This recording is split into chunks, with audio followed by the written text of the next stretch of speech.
우리가 믿는 하나님은 복을 나려 주시기를 기뻐하시는 하나님이십니다. 성경에 복 주시는 하나님이 어떻게 우리 인간들에게 가장 필요한 것을 주시냐 하는 것을 여러 곳에 기록하고 있습니다. 한편으로는 인간이 윤리와 법도 부도덕하고 불의하고 그리고 우상숭배하고 불순종하게 될 때는 하나님께서 우리를 깨우치시는 징계가 있고 경책이 있고 심판이 있는 것을 가르쳐주고 있습니다. 여러분, 이 세상에서도 우리가 이 국가의 법을 잘 준수하면은 우리가 여러 가지 유익을 얻지만은 법을 어기면은 자유를 구속당하는 것과 마찬가지로 하나님께서는 이스라엘 백성들에게 순종하고 복종하고 선하고 의로운 행할 때는 축복해 주셨지만은 우상숭배하고 부도덕한 일 할 때는 이방 민족이 침공을 해서 포로로 잡혀가고 예루살렘 성을 불태워 버리고 성전까지 파괴하는 그런 일이 있었던 것이 성경에 기록되어 있습니다. 이럴 때마다 하나님께서는 특별한 지도자를 보내주셔서 타고난 지도력을 가지고 종교를 개혁하고 정치, 사회, 문화 전반적으로 새롭게 하는 지도력을 발휘하는 것을 우리가 읽게 됩니다. 이제 그 중에 대표적인 사람이 느헤미야라는 사람입니다. 이 느헤미야라는 사람은 원래 페르시아 왕궁의 아닥사스다 왕의 술 맡은 관원입니다. 다른 나라 사람이 왕궁의 식탁에 술을 맡아서 대접하니라고 하는 것은 얼마나 신임하고 또 명예스러운 일인지 알 수가 없습니다. 그런데 듣고 보니까 예루살렘의 성이 무너지고 포로로 잡혀가고 불타버리고 백성들이 수모와 또 갖가지 모욕을 받고 있다는 얘기를 들을 때에 느헤미야는 고민하기 시작했습니다. 어찌 우리나라가 이 모양이 됐는가? 금식하면서 기도하다가 마침내 다시 예루살렘으로 돌아갑니다. 그래서 그 성곽을 수축해서 52일 만에 완공을 해서 낙성식을 하는 그런 기사가 느헤미야에 나타난 기사입니다.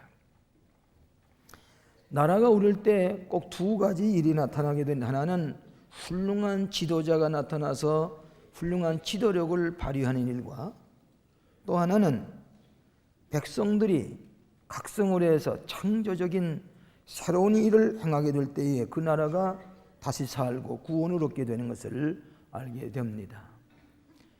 요즘 마치 우리나라가 느헤미야 시대의 예루살렘과 마찬가지 현상을 보게 됩니다. 큰 환난을 만나고 또 우리가 모든 나라 사람들에게 조롱거리가 되고 능욕을 당하고 그리고 예루살렘 성이 회파되고 불타버리는 것처럼 모두 다 잃어버린 아주 신령이 땅에 떨어지고 세상 사람들에게 웃음거리가 된 것 같은 예루살렘의 실종과 같은 그런 느낌을 가지게 됩니다. 여러분이 정신적으로 물질적으로 우리가 환난과 시련을 당할 때 대개 5가지 심리적인 동요를 가져옵니다. 첫째는 무엇인가 하니 실패감입니다. 우리가 지금까지 성공하는 줄 알았는데 이렇게 실패감을 졸지에 느낄 수가 있었던 것은 아주 허망하기 짝이 없는 그런 마음을 우리가 지니게 됩니다. 이럴 수가 있나? 또 두 번째로는 좌절감입니다. 우리가 뭘만 하면 성취하리라고 생각했는데 예기치 아니하는 절벽에 부닥쳐서 지금 좌절한 상태에 있지 않느냐. 그 다음에 세 번째로는 공포심입니다. 이게 어떻게 될 것인가? 내 기업이 어떻게 될 것인가? 도대체 이 나라가 어떻게 될 것인가? 미래에 대한 염려와 걱정을 하게 되는 것입니다. 그 다음에 네 번째로는 배신감입니다. 우리가 그렇게 믿고 따랐고 우리가 뽑아서 세운 지도자들이 어떻게 이렇게 할 수가 있느냐? 그래서 우리 마음속에 그 배신감 때문에 울분을 참지 못해야 하는 그런 사람을 보게 됩니다. 그 다음에 또 하나는 회의입니다. 의심. 믿었던 사람들에게 갑자기 이런 불신감과 의심과 신뢰감을 잃어버리는 그런 마음에 부정적인 감정이 꽉 차 있습니다. 그런데 이런 부정적인 감정을 오래 가지면 가질수록 시간 낭비가 됩니다. 비건설적입니다. 비생산적입니다. 비능률적인 삶을 살게 되는 것입니다. 그렇기 때문에 속히 이 정신을 바꿔야 이런 부정적인 것이 긍정적인 것으로 바꾸어져야 합니다. 저는 요즘에 이 IMF의 한파를 어떻게 이겨낼까? 신문, 잡지, 텔레비전 나오는 것을 다 종합해보면 결론은 하나입니다. 이제 우리가 이런 일을 당했으면 더 이상 부정적인 생각을 가지 말고 긍정적인 생각으로 의식을 바꾸어 가지고 보다 창조적으로 이 문제를 해결해야 되지 않겠느냐 할 수가 있다. 우리에게는 소망이 있다. 이제 그런 결론을 얻는 것이 공통적인 해답입니다. 우리는 정신적으로 이제는 긍정적이 되고 이 문제 해결해 나가야 되겠다. 저는 오늘 아침에 느헤미야라고 하는 사람이 어떻게 그 나라의 황폐가 되고 또 파괴가 되고 질서가 무너지고 모두 다 포기하다시피 한 그 성에 찾아 들어갔어요. 어떻게 예루살렘 성을 중건하고 이스라엘을 다시 세우느냐. 오늘 느헤미야서에 있는 말씀을 가지고 세 가지로 같이 은혜를 받고자 합니다. 첫째로는 가능성의 믿음으로 기도했습니다. 가능성의 믿음으로 기도하기 시작했습니다. 인류 역사를 가만히 보면은 어느 때든 이런 고난과 시련을 닥치는 이런 불황을 닥칠 때에 이 문제만은 바라보지 아니하고 문제 해결점을 찾아 나서 가능성을 찾아 나가는 것, 이것이 구약이나 신약에 나타난 이 불황 속에서 가능성을 찾는 믿음을 가지고 기도하는 그런 말씀이 기록된 것을 알 수가 있습니다. 이 느헤미야라는 말은 원래 뜻이 여호와께서 불쌍히 여긴다 그런 뜻입니다. 여호와께서 위로해 주신다. 느헤미야입니다. 여러분, 페르시아 왕의 아닥사스다 왕이 아버지가 궁중에서 살해당했습니다. 자기의 가장 가까운 신하에게 살해를 당했습니다. 그럼에도 불구하고 아닥사스다 왕이 페르시아 왕궁에 유대인을 시켜서 이 술 맡은 관원을 삼았다는 말은 이 느헤미야가 얼마나 신뢰받는 사람이요, 그 왕에게 얼마나 신용이 있고 신실한 관원이었다는 것을 알 수가 있습니다. 왕이 이를 믿었습니다. 왕이 믿어 주었습니다. 그런데 한 번은 예루살렘에서 온 형제들의 소식을 들어보니까 포로로 다 잡혀가고 남은 자는 지금 다 성곽이 불타버리고 백성들은 능력을 받고 수치를 당하고 그리고 성문이 다 소화됐는데 폐허가 됐단 말이에요. 그런 소식을 들을 때 느헤미야는 남의 나라 궁성에서 호화롭게 지나지만은 심히 슬펐습니다. 앉아서 울기 시작했습니다. 금식했습니다. 하나님 앞에 용서해달라고. 어쩌다 이 모양이 됐습니까? 하나님, 이 민족이 왜 이렇게 시련을 당해야 됩니까? 용서해 주시옵소서. 우리가 불순종했던 것, 방탕했던 것, 우상숭배했던 것 용서해 주시옵소서. 간절히 기도했습니다. 이는 멀리 떨어있는 고국을 향해서 기도하면서 하나님의 가능성을 찾고 비전을 찾았습니다. 예레미야는 문제만 보는 게 아닙니다. 문제 속에서 가능성을 찾아냈다는 것입니다. 오늘 우리는 문제만 보고 두려워하고 불안에 떨 것이 아니라 하나님 앞에 기도하면서 가능성을 찾아나가는 이런 믿음을 가져야 됩니다. 이 성경에 보면은 느헤미야서에 기도했다는 말이 10번이나 반복해서 나오고 있습니다. 얼마 후에 금식을 하며 울며 부르짖었던 느헤미야가 술상을 가지고 아닥사스다 왕 앞에 가서 나가니까 이 아닥사스다 왕이 가만히 보더니 왜 얼굴에 수색이 가득 차 있어? 무슨 근심이 있어? 무슨 병이 있어? 그렇게 물으니까 느헤미야가 아니올시다. 제가 제 고국이 지금 회파되고 성문이 다 타버리고 성곽이 무너지고 백성은 능력과 모욕을 당하고 있습니다. 내 고국이 이렇게 되는 난이 기다릴 수가 없습니다. 아닥스다 왕이요, 강소편에 있는 총독들에게 조서를 내려주시고 거기에 있는 모든 나무와 모든 건축 자료를 좀 내게 주시도록 하시고, 내가 가는 동안에 군대 장관까지 동원해서 마병을 동원해서 위험을 당하지 않게 하시옵소서. 아닥스다 왕이 알겠다고, 너무너무 신이 많은 관원이기 때문에 그렇게 해주마. 이 느헤미야에게 예루살렘의 총독직을 임명을 해가지고 보내는 것입니다. 그래 가서 이스라엘 백성들 앞에 서서 우리가 이처럼 어려움을 당하는 것은 우리가 불순종하고 율례와 법도를 어기고 그렇기 때문에 이 어려움을 당하지를 회개하자고 해서 새로운 해결점을 찾아 나가게 되는 것입니다. 사랑하시는 여러분, 우리는 가능성을 이제 찾아야 됩니다. 이제는 선택의 여지가 없습니다. 뒤로 물러설 수가 없습니다. 이제는 문제를 찾아서 하나님 앞에 기도하고 하나님의 가능성을 찾아 나가고 새로운 비전을 찾아야 합니다. 미국의 흑인 식물학자 가운데 조지 워싱턴 카보라는 사람이 있었습니다. 이는 흑인 중에 가난한 도시에 살면서 그는 어떻게 하면 이 가난에서 벗어날 수 있을까 해서 하나님 앞에 기도하는 가운데 땅콩을 연구해서 기도하면서 땅콩을 연구해가지고 땅콩 안에서 300여 종의 상품을 만들어냈습니다. 감자를 연구해가지고 170여 종의 상품을 만들어냈습니다.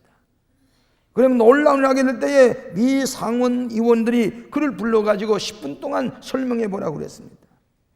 워싱턴 카보가 설명하는 가운데 너무나도 창의적이고 너무나도 놀라운 것을 이 상원 의원들이 듣다가 10분도 하시오, 10분도 하시오, 1시간 동안을 설명하고 났습니다. 이 워싱턴 카보는 흑인이지만은 기도하는 가운데 새로운 아이디어를 찾아냈습니다. 그리고 새로운 가능성을 가지고 그 가난에서 벗어나게 했습니다. 이제 흔히 듣는 얘기지만 우리가 얼마 전만까지만은 해도 이 브루칼라 작업복을 입고 산업 공장을 움직이면서 살아가는 그런 일을 했습니다. 그러나 얼마 전에는 우리가 지금은 화이트 칼라 시대라고 그러죠. 흰 와이셔츠 입고 넥타이 매고 정보화 시대에 컴퓨터 뚫기면 다 되는 대로 이렇게 됐습니다. 그러나 이제는 화이트 칼라 시대 지나가 버렸습니다. 지금 무슨 사람인가니 골든 칼라 시대라고, 골든 칼라 시대라고 하는 말이에요. 이 금덩어리 반짝반짝하는 아이디어, 두뇌 혁명이 있지 아니하면 어렵다 그 얘기입니다. 여러분, 지금 많은 실질자들이 된다고 두려워할 게 없습니다. 이것이 우리로 하여금 새로운 아이디어를 찾아내는 기회가 되고, 소위 흔히 얘기하는 대로 벤처 기업을 각자가 찾아내서 그야말로 가정 기업을 가지고서 살아남는 그런 체제로 바꾸어져야 됩니다.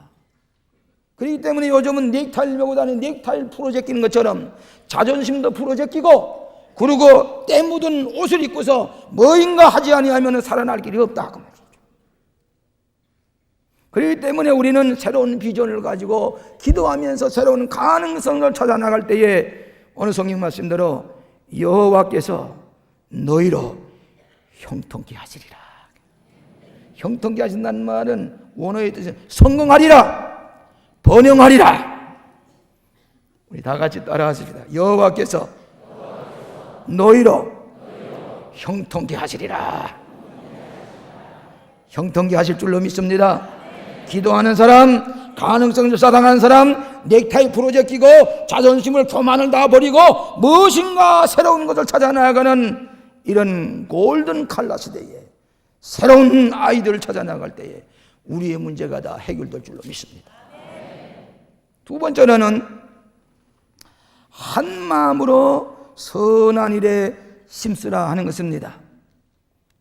여기 저의 말이 일어나 건축하자 하고 모두 힘을 내어 이 선한 일을 하려 하며,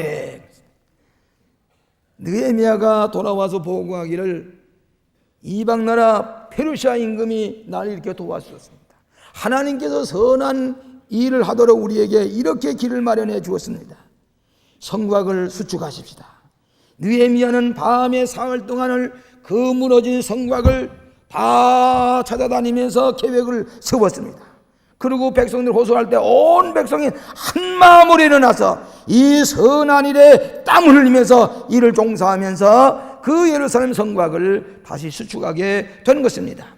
선한 마음을 가지고 단결해서 예루살렘 성을 수축을 했습니다. 52일 동안에. 여러분, 우리가 지금 다른 거 다 당하기 전에 엄격하게 얘기하면은 우리는 너무 개인주의였습니다. 나라나 사회는 그분들이 다 할 거고, 내 마음, 내가 돈 벌어서 내 마음대로 하는데 뭐냐, 내가 달러를 가지고 저 미국에 집을 사놨는데 뭐라, 내 자식이 가서 공부하는데 무슨 있느냐, 집들을 사놓고 달러를 다 나만 되면 된다 그예요. 어떤 사람은 아주 영주권까지 얻어놓고, 이렇게 되면 어떡할 것입니까? 극단의 개의지, 극단의 이기주의, 자기만 생각, 나라나 공동체는 생각하지 않는단 말이죠. 젊은 아이들이 전부 다 돈을 못 쓰니까 한 붙들어도 왜 그렇게 돈을 많이 쓰냐 하니까, 금융실명제 돈 가지고 있으면 뭐합니까? 마음대로 쓰라, 네 마음대로 쓰라. 아이들 가서 마음대로 쓰다 보니까 탕자를 만들어 버리는 게 돈은 그런 겁니다. 그래가지고 오늘날 우리가 너무 탕자 문화 속에서 방탕한 생활을 하다 보니까 이런 선택의 여지가 없습니다. 이런 함정에 빠진 것입니다. 땀을 흘리지 아니하고 불안당이 되고 말았습니다. 땀을 흘리지 않으면 불안당이라고 그러지 않습니까? 이기주의 때문에 남을 탓할 것 없습니다. 이제는 우리가 오고 가지 선택의 여지가 없는 이 외길을 선택했습니다. 1864년에 프로시아 전쟁 때에 패전한 덴마크이 국토를 다 잃어버리고 지구상에서 덴마크이 없어질 뻔했습니다. 그때 65살 나는 구른두비 목사가 일어나가지고, 이제는 밖에서 잃어버린 것을 안에서 찾자. 우리는 국가도 잃어버리고 재산도 몰수당하고 국민도 다 잃어버렸지만은 이제 안에서 무슨 거 찾아야 된다. 하나님을 사랑하고 이웃을 사랑하고 땅을 사랑하자. 전심전력하여 온 백성이 선한 일에 단결해서 노력할 때에 지상낙원을 일으켰습니다. 덴마크이. 칼라이라고 하는 철학자에게 어느 지식인 귀부인이 찾아와서 인생의 목적이 무엇이냐고 물으니까, 이 칼라이 철학자가 뭐라고 하는 거니, 집에 돌아가서 당신의 바느질 그릇부터 정리하시오. 그러면 인생의 목적이 뭔지 아실 것이요. 당신의 바느질 꽁지부터 정리하지 아니하면 인생의 목적이 알 수가 없다. 오늘 솔직한 얘기로 우리 가정이 지금 어려운 가운데 있는 우리 가정의 주부들이 손끝에서 나라의 운명을 좌우할 수가 있습니다. 여러분, 잘 되는 집의 가정을 보면 부인이 가계부를 쓰면서 단돈 10원을 써도 부들부들 떨면서, 그러면서 하다 보니까 남편이 가도 수모받지 않아요. 빚지지 않아요. 쓸 때 바로 쓸 줄 알면서도 철저하게 근검전략할 때에 그 가정의 자식들이 그걸 배워요. 옷걸음을 풀어놓고 다 방만한 가운데 있을 때에 그 가정이 빚을 지고 빚을 지지만, 제가 여러 해 전에 수요일 저녁에 여기서 기도의 신학을 가르치면서 그런 얘기했습니다. 여러분, 절대로 빚을 지지 마세요. 공장을 해도 절대로 빚을 지면 나중에 어려움을 당할 때가 올 겁니다. 그 얘기 수요일 저녁에 듣고서 그때부터 빚을 다 청산하고 절대로 빚지지 아니하고 공장을 운영하고 일해봤는데, 오늘 그분의 고백이 뭐인 거니, 2년 전에 여러분 우리나라의 경제의 가장 전환점이 65년이라고 합니다. 95년에 이미 징조가 보였을 때에 그때 지도자들이 정신을 차리고 모든 것을 새롭게 했더라면 이런 어려움을 당하지 않아요. 다 그대들 방만하는 가운데 있다 보니까 오늘 이걸 당했다는 거예요. 2년 전에 절대로 빚을 지지 마시고, 지금 가장 오래 빚을 진 것이 문제입니다. 지금 그분이 빚을 지지 않았더니 나는 오늘 이 빚 때문에 올지 않게 돼서 감사합니다. 오늘 선물 하나 사가지고 왔어요. 고맙습니다. 오늘날 우리가 무엇인가 정신을 차리고 깨닫고 가정에서부터 주부들이 빚을 지지 아니하도록 노력할 때에, 무엇에 바로 쓸 것인가 알고 할 때에 그 가정은 빚을 지지 아니하는 풍요한 가정이 됩니다. 근검전략, 희생하고 봉사하고 선언에 쓸 줄 알고 쓰지 않을 때 깨끗이 쓰지 아니하고 바르게 살아가는 가정이 될 때에 여호와께서 형통케 하시는 것을 믿으시기 바랍니다. 최근에 우리나라의 IMF 불황을 극복할 것인가 하는 사람들의 얘기를 들어보면은 우리가 가정에서 주부들이 250억 달러의 빚을 갚을 수 있는 능력이 있다는 얘기입니다. 무엇인가 하니 관원 상제에 1년 동안 는 비용이 얼마인가 하니 25조 원입니다. 그건 60억 달러가 되는 거예요. 여러분, 우리나라처럼 관원 상제에 그렇게 그냥 별의별 걸 다 해서 하는 건 다른 나라에 없습니다. 배가 망신하는 겁니다. 그거 가지고 간다고 해서 행복하게 사는 거 아니거든요. 그게 무려 25조 원입니다. 그 다음에 과외 수업에 쓰는 돈이 15조 원입니다. 12조. 그 과외에 시달리면서 하다 보니까 과외 공부하는 아이들이 4이나 5 중에 하나는 정신병자가 되고 말이에요. 교육제도 문제가 됩니다. 언제든지 문제가 됩니다. 그 다음에 음식 찌꺼기, 임시가 얼마 전에 1년에 8조 원. 여러분, 집에서 그냥 내버리는 게 8조 원이에요. 그 다음에 양주를 사다 마시고 양담배를 피는 것이 1년에 8억 불입니다. 신용카드를 마음대로 없애는 건 10억 달러입니다. 자녀들에게 용돈을 주어서 외제 물품 마음대로 용돈을 써서 쓰는 것이 1년에 8억 달러입니다. 이것만 해도 다 합해서 약 200억 불을 가정에서 주부가 손끝에서 절약해서 할 수 있는 겁니다. 빚을 갚을 수가 있는 것입니다. 가능성이 없는 게 아닙니다. 문제는 내 마음의 새로운 각오로 우리가 새로운 길을, 가능성을 찾아내야 되는 것이고, 마음이 하나에 대해서 어려움을 극복해 나아가야 되는 것입니다. 여러분, 소비문화, 이 소비가 잘못됐다는 말은 선한 일에 쓸 줄 아는 백성일 때에 이 선한 자선사업이라든지 하나님이 기뻐하시는 일에 쓸 줄 아는 사람에게 하나님께서 형통한 길을 열어주십니다. 자기만 밖에 모르고 탕자와 문화같이 썩어질 것, 타락한 문화 속에서 탕진하게 될 때 누가 그 재물을 축복해 주겠습니까? 누가 그 가정을 축복해 주시겠습니까? 그렇기 때문에 건실한 소비라고 하는 것은 선한 일에 많이 쓸 줄 아는 백성이 될 때에 튼튼한 도덕과 윤리의 기반 위에 세워진 물질적인 축복을 받게 누리는 것을 믿으시기 바랍니다. 그럴 때 여호와께서 말씀하시기를 우리로 형통케 하시리라. 형통케 하시리라. 마지막으로 끝까지 포기하지 않는 용기를 가지라고 하는 것입니다. 예레미야는 애국심이 가득 차 있었습니다. 무너진 예루살렘 성곽을 수출하기 위해서 돌아갔습니다. 주변에 있는 사마리아의 통치자인 산발랏이라는 사람이 희롱을 합니다. 비방을 합니다. 암몬 사람 도비야가 못살게 합니다. 성가시게 굽니다. 아라비아 사람 게셈이 그를 노엽게 합니다. 아주 사기를 꺾어 놓습니다. 그래서 뭐 할 거냐, 여우가 한번 올라가면 다 성곽이 무너져. 시기심에서 느헤미야가 총독이 돼서 왔습니다. 조국을 사랑하는 마음으로 어떻게든지 이 예루살렘을 재건하기 위해서 애쓰는데 이런 비방을 합니다. 나중엔 무력 도발까지 합니다. 그렇기 때문에 밤에는 총을 가지고 이제 무력을 가지고 저항을 하고, 낮에는 괴를 가지고 예루살렘 성을 수축을 하는 것입니다. 전시체제로 들어갔습니다.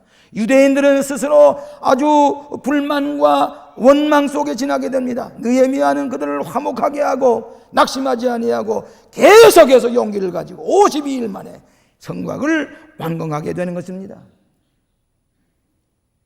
저희 교회가 대나무밭에, 여기에 허벌판에 큰 건물이 올라가니까 지나가던 사람이 한마디씩 합니다. 예배당을 저렇게 커서 지어서 뭐래? 전하마 망하고 말 거냐. 무슨 돈이 있어서 큰 예배당을 지니 아닌 게 아니라 어려웠습니다. 그저 기도로 뚫고 나가는 겁니다. 그런데 이 예배당이 못할 것이다, 예배당 짓다가 중단할 것이다, 아마 이 예배당 지는 목사님은 중간에 어디로 도망을 갈 것이다, 빚 때문에 올라서 아주 아무 문제를 해결하지 못하고 없어질 것이다. 그 얘기는 지나가는 거짓말이에요. 거짓말이에요. 어떤 사람은 그 얘기를 듣고 불불 떨면서 이거 어떡하나, 거짓말을 믿고 가는 거짓말을. 나는 기도하고 하나님의 약속을 믿고 열심히 하려는 데 비해서 많은 사람들이 비방합니다, 조롱합니다, 성가시게 굽니다, 노엽게 합니다. 너희 하면은 끝도 가지 않았어요. 하나님께 약속하신 걸 믿고 꾸준하게 낙심하지 않아 용기를 가지고 나갈 때에 예루살렘 성이 완공이 됐습니다. 여러분, 이스라엘 백성이, 지금의 이스라엘 나라가 불과 300만 밖에 안 되는데 주변에 1억이 넘는 아랍 세계를 저항해 나가서 그런 것입니까? 거기는 키부즈 정신이 있습니다. 자이오니즘이라고 하는 이스라엘의 그 시온주의 사상이 있습니다. 그 나라는 전쟁이 나게 되면 그냥 죽습니다. 어디 갈 데가 없습니다. 지중해에 빠져 죽든지 전쟁에 승리하든지. 그러니까 그런 목숨을 걸고 싸우면서 건설하며 포기하지 않는 이스라엘 민족이 오늘날도 볼 수가 있습니다. 지금 우리나라의 경제 형편을 보고 이웃나라 사람들은 비웃습니다. 최근에 일본 나라와 같은 사람은 어협정을 파기하면서 우리에게 위협하고 조롱을 합니다. 자존심 상합니다. 여러 사람들이 우리에게 희롱을 해옵니다. 어떻게 될 것입니까? 우리는 용기를 내야 됩니다. 우린 결코 낙심해서는 안 됩니다. 포기해서는 안 됩니다. 신앙의 힘을 가지고 새로운 아이디어, 정신혁명, 우리의 내적인 새로운 혁명을 일으켜서 마음을 개조하고 포기하지 않은 신앙을 나갈 때에 여호와께서 너희로 형통케 하시리라. 여러분이 어려움을 이길 수 있는 능력 있는 나라는 어떤 나라냐? 객관적으로 얘기할 때 고통을 많이 당하는 민족은 이걸 이길 수 있다고 그랬습니다. 여러분, 아시아에서 우리나라만 고통당하는 민족이 되어 있습니까? 이스라엘 나라와 같이 우리에게 고통을 많이 당했기 때문에 이것도 이길 수가 있습니다. 신앙의 힘을 가진 민족이라고 그랬습니다. 오늘 우리 기독교의 신앙적인 힘을 가지고 이 어려움을 이겨야 합니다. 교육을 많이 받은 백성이라고 그랬습니다. 우리 자녀들이 열심히 공부하고 있습니다. 하나님께서 우리에게 가능성을 보여주시고 우리가 낙심하지 않고 용기를 가질 때 승리하게 될 줄로 믿습니다. 윈스턴 처칠이 2차 대전 중에 영국이 다 불바다가도 다 파괴됐을 때에 BBC 방송을 통해서 유명한 연설을 했지요. 이제 우리가 가진 것은 피와 땀과 눈물밖에 없어. 이것 가지고 우리나라를 다시 일으켜 세운다고 BBC 방송을 얘기할 때에 전 영국 국민이 떨쳐 일어났습니다. 눈물과 땀과 피밖에 남은 것이 없어. 이것 가지고 이 영국을 살린다고 할 때 영국 국민이 떨쳐 일어나서 이 영국이 전승국가가 되게 했습니다. 처칠은 유명한 연설가입니다. 그가 졸업한 할로우 대학에서 와서 연설해달라고 할 때에 노 정치가 윈스턴 처칠이 집회를 들고서 강단에 갔었습니다. 학생들은 모두 다 노트를 펴들고 자기의 대선배 처칠경의 연설을 받아 뵙기 위해서 준비하고 있습니다. 이 처칠경은 7초 동안에 유명한 연설을 했습니다. 돋보기 안경 너머로 후배들 무끄러미 쳐다보면서 하는 말이, 입을 열었습니다.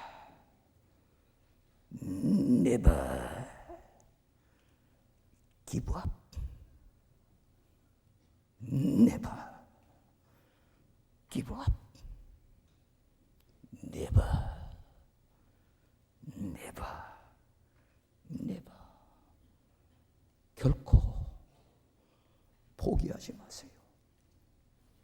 결코 포기하지 마세요. 결코